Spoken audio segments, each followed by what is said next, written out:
Okay, good evening, everyone, and welcome to the Ajax Public Library's Foundations of Investing webinar. My name is Catherine Andrew, and I'm an adult services librarian at the Ajax Library. I wanted to start by quickly covering a couple of housekeeping items before we begin. This evening's program is being recorded, so I would just please ask that you keep your microphones muted and your cameras turned off just to minimize any distractions during the presentation. There will be a Q&A session after the presentation has concluded, at which point we'll stop the recording and turn it off for your privacy's sake, so you can feel free to unmute or put your camera on if you feel comfortable to ask your questions. We do have a chat button along the bottom of the screen. If you have any questions or comments you'd like to share during the presentation, please feel free to ask any questions throughout, and our presenter tonight will get to them at the very end. Just as a test for the chat function, if you'd like to share where you're logging on from today in the chat, I would love to know where you're tuning in from. If you ever experience any technical difficulties tonight, I recommend that you exit the Zoom program and re-enter with your link that was sent to you in the email by the library. If you continue to still have difficulties even after having done so, please place a comment in the chat and I'll do my best to assist you with resolving the issue. Now it's my pleasure to introduce our presenter for this evening, Caitlyn Thomson, a financial advisor from Edward Jones. She has recently transitioned from a management role at IA Private Wealth, where she has assisted in creating personalized financial plans for investors. She is also a small business owner within Ajax. Tonight, she will be sharing some tips and information with us on improving our financial knowledge. We're lucky to have her with us this evening, so without further ado, I'll turn it over to her to begin the presentation. Welcome, Caitlyn. Thank you, Catherine, and thank you everyone for being with us tonight. I hope everyone is able to stay warm and everyone has their power back. As Catherine said, my name is Caitlyn Thomson. I'm a financial advisor at Edward Jones in Pickering Village in Ajax. I've been in the financial industry for over a decade, and I've lived in Ajax with my family and my daughters for over 30 years. So I'm really excited to be partnering with the Ajax Public Library to talk to you about the foundation of investing. A big reason why I'm presenting with you today is to help you become more educated when it comes to investing and make sure that you're more comfortable towards for saving towards what matters most to you. So with that being said, I'd like to get started, and where I like to start always is your why, your personal why. Why do you want to start investing, or why have you started investing? Because I believe that your why will lead to your how. How do we get started? Where do we go from here? At the end of the presentation, like Catherine said, we can have a Q&A period. So please feel free to ask me any questions if you'd like some clarity over what we talked about today. Many of you may have a group RSP at work. Maybe your why is because you want to save for retirement. Maybe your why is you want to start saving for the education for your children. Maybe you want to buy your first house. Whatever it is, it's going to be unique to you. And on the screen here, you can see some of the 5 rules I like to stick with. And that's what we're going to talk about today. We'll also go over bonds, stocks, mutual funds, the differences between them. So talking about retirement. Maybe you have a group RSP at your work. What a group RSP is, it is a registered retirement savings plan. And when you have a group RSP at work, you can make contributions into the RSP, and your employer will often match those contributions. So my number one advice to you is, if you do have a group RSP at work, utilize it, because I don't want you to leave free money on the table. If your why is retirement and you don't have a group RSP at work, but you are saving towards your retirement and you do have your own RSP, your own registered retirement savings plan, maybe with your bank, maybe with a financial advisor, you have until March 1st, 2023 to contribute to the RSP and get that deduction on your taxable income for 2022. So the way an RSP works is you contribute, let's say you contribute $5,000 into your RSP. It will reduce your taxable income by that $5,000. So it will really help you if you want to reduce that income tax bracket. You could also utilize a tax-free savings account, a TFSA. And what I want you to keep in mind is the TFSA limit for 2023 is now $6,500, $6,500. You can contribute that to your TFSA tax-free. The difference between an RSP and a TFSA, many people don't know what's the difference between the two. When you contribute to a TFSA, it does not reduce taxable income like an RSP does, but you can withdraw from the TFSA at any time tax-free. Any dividends, any interest, Any gain you have in your tax-free savings account will be given to you tax-free. Now, when you contribute to an RSP account, it's a little bit different. It's not tax-free, it's tax deferred, meaning that when you take money out of your RSP account, that's when you're going to be paying the taxes. And when you turn 71, your RSP account will automatically switch over to your pension plan. It's called a RRIF. And that's when you're going to start having to withdraw upon that RSP, that savings plan that you've saved. So that being said, I think that the top investors I work with, they stick to 5 rules. And these rules are on the screen here. They develop a strategy. They stick with quality. They diversify. They invest for the long term. And they focus on what they can control. So let's talk about the first rule. Developing a strategy. Your investment strategy is going to be determined by 3 things. It's going to be determined by your long-term goals. Maybe your goal isn't retirement like we were talking about. Maybe it's saving for your children's education. Your investment time frame. If you are saving for your children's education, are they going to be going to university or college in 10 years? If you're saving for a house, are you planning on buying that house in 5 years? That time that you have is your time frame, and that's how long we have to grow your money. That's how long we have to invest. So take a look at your long-term goals, your investment time frame, and most importantly, first and foremost, your risk tolerance. How comfortable are you with market volatility? Because it's going to be hard to focus on long-term goals when there's a temporary market decline, like we saw last year.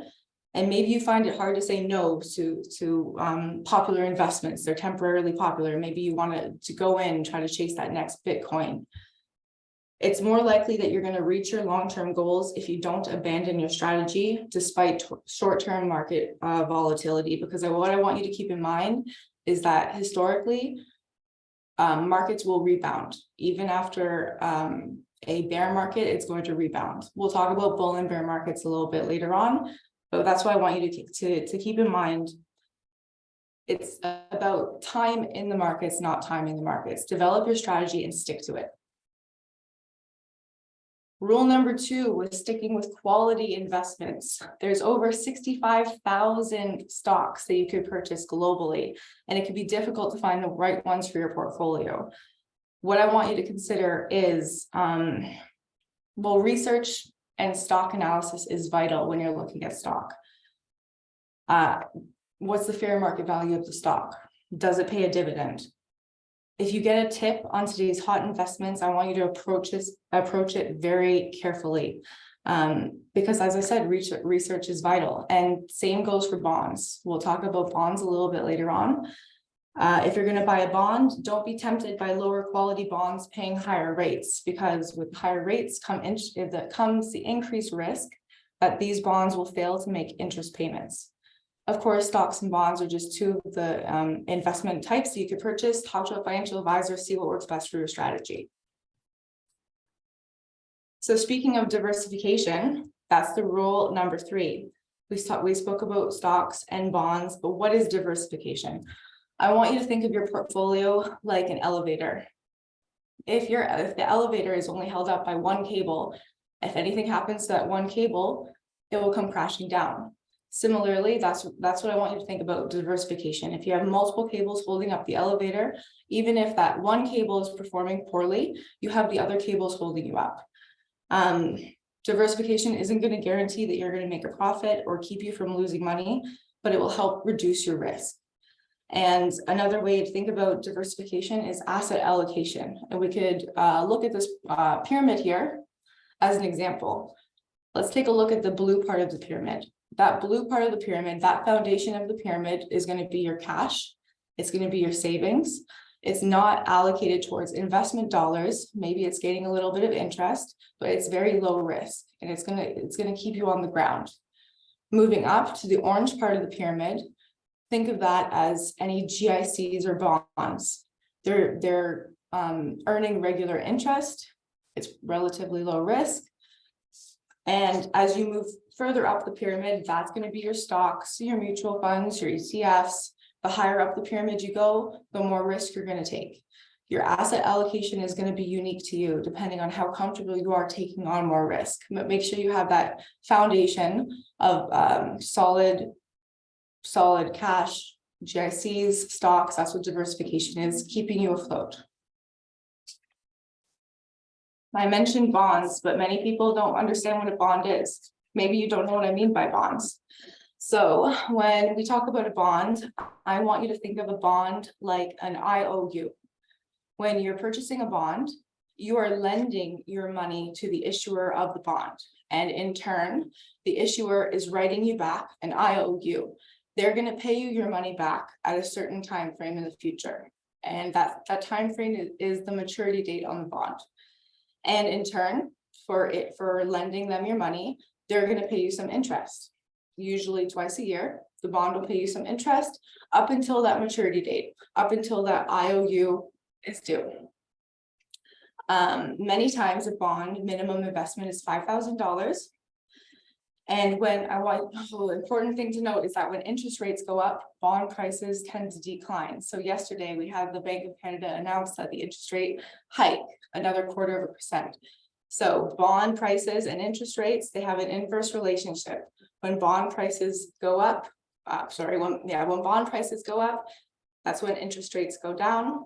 When interest rates go up, bond prices go down. They have an inverse relationship. The rise and fall of your bond, it's going to only be important to you if you're planning on selling that bond prior to the maturity date. If you're not going to sell prior to the maturity date, that inverse relationship is not going to matter to you. If you have any questions about bonds, we can talk about that later on in the chat. But when I talk about the stock market, a lot of people do think about the stocks, right? And they may have heard the term bull and bear. What is a bull market and what is a bear market? You may have heard that we're in a bear market right now, but what does that even mean? So the reason why we call it the bull and the bear market is I want you to think about how a bull and a bear attack in a fight. A bull charges and raises up its horns. A bear pounces downwards. So we say a bull market when we're seeing an incline in the market, and we're in a bear market when we see that decline. So that's all that means. So the bear pounces downward, we see a downward trend in the market. Bull upwards, upward trend.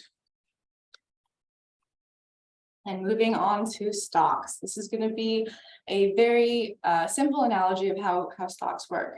So when you're buying a stock, you're buying a share in a publicly traded company. And how do you make money when you purchase stocks? Well, you can buy that share as we see on our screen.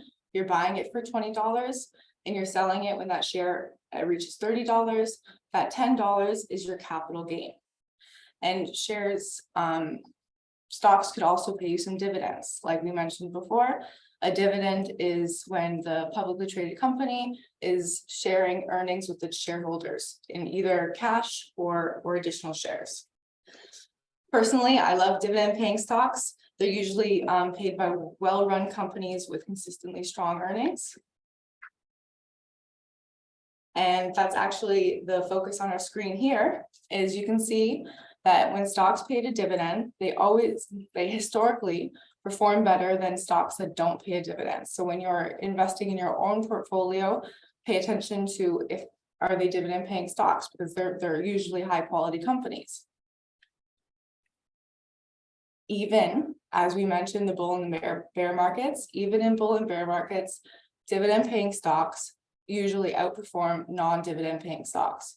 So the blue here, you see it's the dividend paying stocks. The bear market, even in a bear market, dividend paying stocks will usually outperform non-dividend paying stocks. So it didn't do as badly in the bear market than the non-dividend paying stock.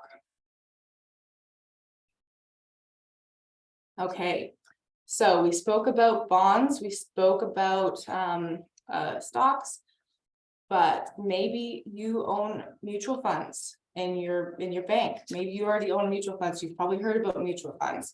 What a mutual fund is, it's a packaged investment product. Same with ETFs, they're also a packaged investment product. And when you think of a mutual fund, I want you to think of it like a fruit bowl.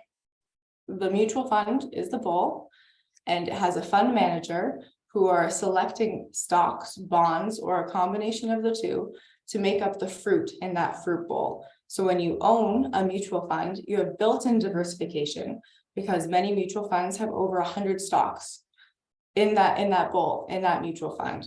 They'll have their own objective, as you can see here on the screen. They'll have a growth mutual fund, you can have an income mutual fund, or you can have a combination of the two. What are the benefits of a mutual fund? If you don't have a large sum to start investing, let's say you don't have enough money to start and to buy your individual stocks, to make sure you have that diversification across all sectors.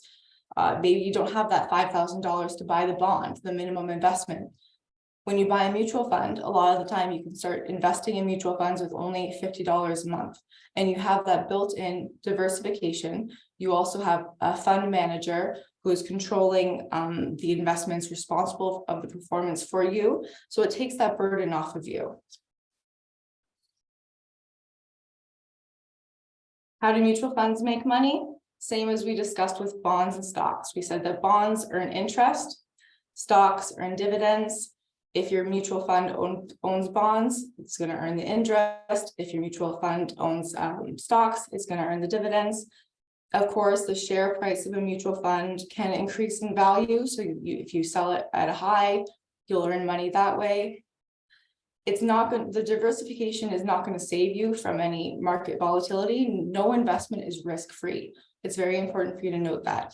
However, that diversification is going to help because if one bond performs badly, you're going to have the safety of the other stocks in the mutual fund.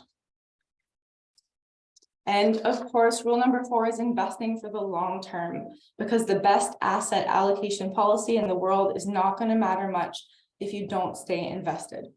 I know that 2022 was a, let's say, unpredictable year in the market. We had the COVID-free policy in China. We had the war in Ukraine. We had the rising interest rates. I want to remind you all again that historically, in a down market, there's a period of rebound where markets outperform.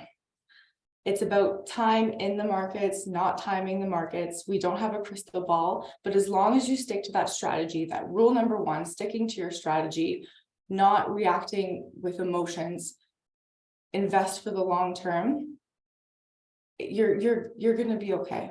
As long as you keep forward, keep looking out, don't react.